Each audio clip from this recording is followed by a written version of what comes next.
Some of you may or may not know the YouTuber Black Belt Barrister, but if you have heard of him, or even if you haven't, go over to him and watch the video about the potential blackouts in the UK, because that's what I'm basing this video off. Mine's more of a what if kind of thing, not about what could.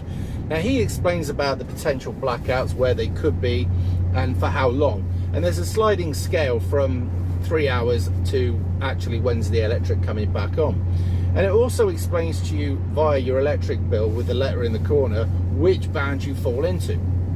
So go and watch that video first and then come back. Now, assuming you've done that, what he had to say was very interesting, and it was obviously brought up or drawn up, this plan, a long time before this. But a country has to have its plans of what to do regarding its power supplies, water supplies and all the rest of it should there come an emergency. Albeit maybe man-made emergency, maybe even dreamt up, who knows. But I won't go there, or maybe I will later. However, how will you fare up under the different levels? Because I mean, if it's a 3-hour power cut in the night, you'll never notice it. My God, we've had plenty of those in my lifetime.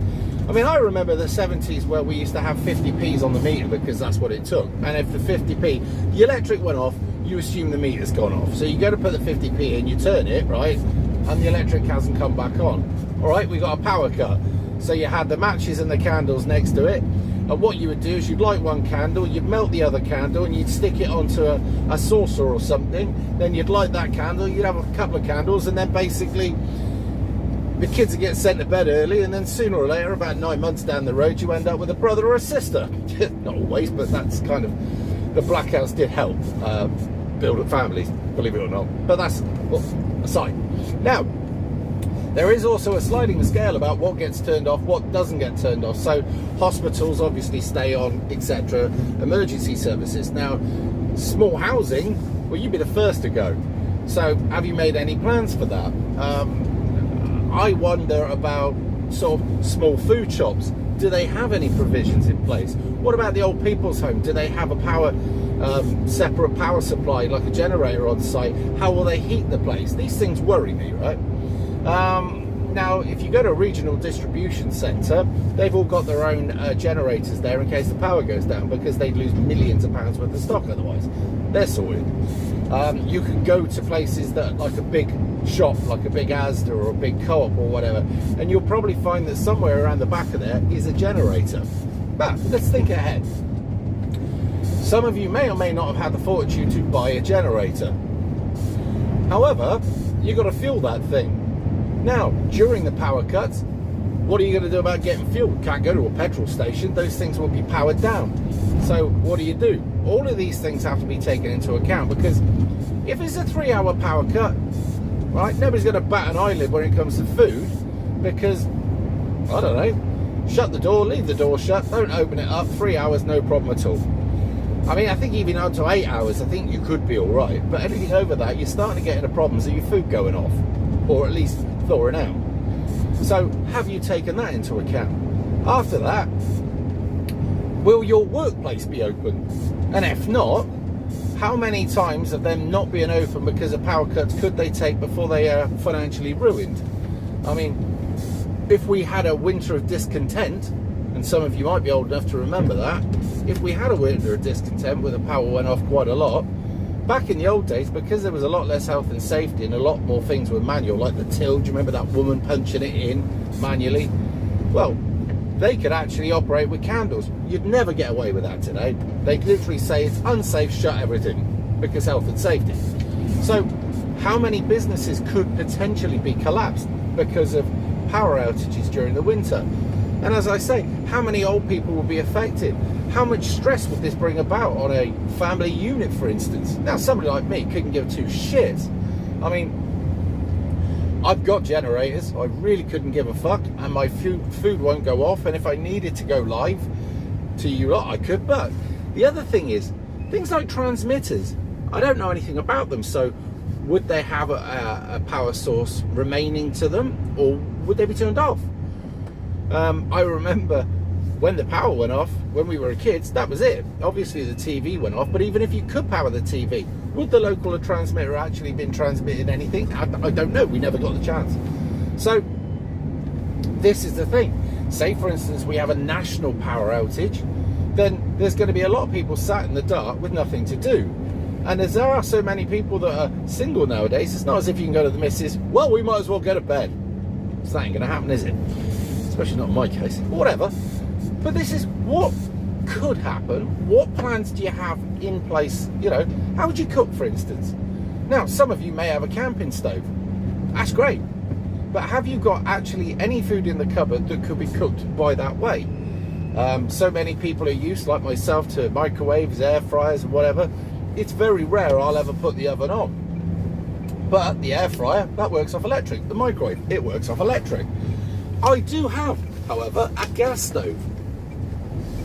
And I'm also incredibly lucky, or maybe I thought ahead, that I've got a camper van that has solar panels, its own power bank, it has 240 in it, and it also has heating that works off fuel. I'm fine, but I'm one of the least at risk anyway because of my age and all the rest of it. I'm all right. But old people, what are they going to do about heating? Some people have only got old-fashioned night storage heaters. Well, they're screwed. If they couldn't get any heat into it during the time it would charge itself up. Now, I understand that if the electric goes off, does that stop the gas? I believe it does. Isn't there a fail-safe on there? And doesn't there have to be some electric source to your boiler, for instance, to let the gas into it and do what it's got to do, like the pilot, the ignition for the whatever? I don't know. I'm not a gas engineer. But if you've got electric heating and the power goes off, you're screwed. Now, we're having unseasonably hot weather. The climate fucking idiots would like to blame it on freak climate change bullshit, but it's not the case. It used to be called an Indian summer, but hey ho, we like to forget these old wives' tales that actually did have a lot of merit, because then we can drum up fear. But you wait, as soon as this cold spell's over, right, we'll have a warm spell and we get a cold spell. Oh, that'll be climate change too. But then once that comes in, I mean, you wouldn't put a power outage, your first one, during the hot time, would you? Because I woke up this morning and it was still warm in my place. I don't need the heating. No. They'll wait until it's cold, until a lot of people need the heating. Now, I don't know about you, but there's a lot of people walking around in a weakened state of immunity at the moment for various reasons. Reasons I've covered in other videos, but also depression, seasonal, whatever you want to call it. Oh, God, take your pick, right?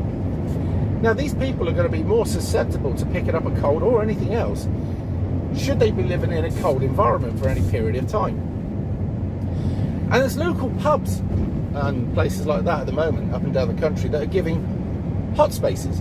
I also believe that, I think it's Asda, if you say a certain name there to them, they'll supply you with a baked potato with beans, which is a lovely thing to do. It shouldn't have actually got to that stage, but if people are without food, that's what they're doing. But I can't remember what the name of it is. It's a male name, like Wayne or something like that. I can't remember what it was. If you know in the comments, put in the comments. But yeah, we're slowly winding the place down, aren't we? And we're getting us used to the idea of having the power go off. And then when we become used to that, because we got used to like lockdowns, didn't we? And we got used to freedoms coming away. So we'll get used to going without power. And then what'll happen is, with the social scoring come in, who knows? With this new, oh well, we haven't got enough gas to go around, could they possibly, because of smart meters, so they can turn individual properties off, could they then by smart meters decide that, I don't know, your social scoring's not too good, you can't heat the place, you're not having any gas, you're not having any electric because you've been a bad boy? I mean, it's a possibility.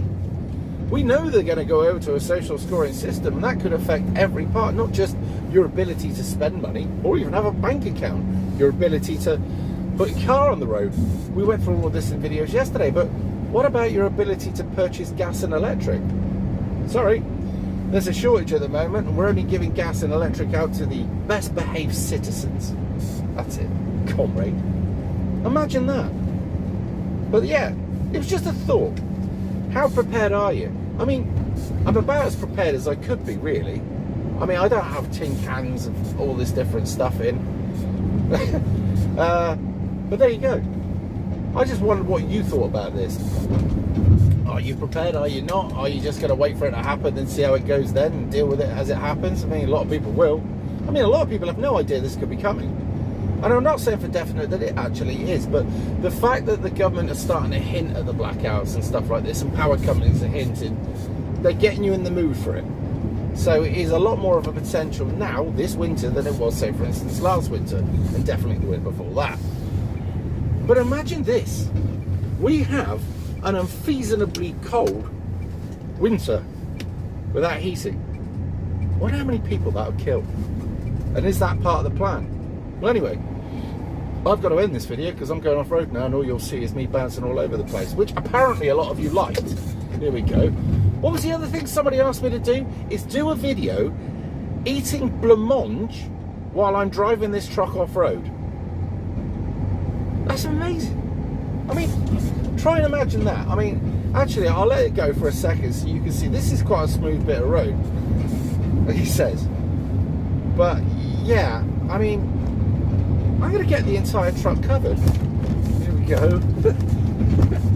Fuck this blancmange idea. No, and this is quite a general road. Some of the places we go at the moment literally want to remove your spleen just bouncing around. Anyway, look, I'll leave you with it.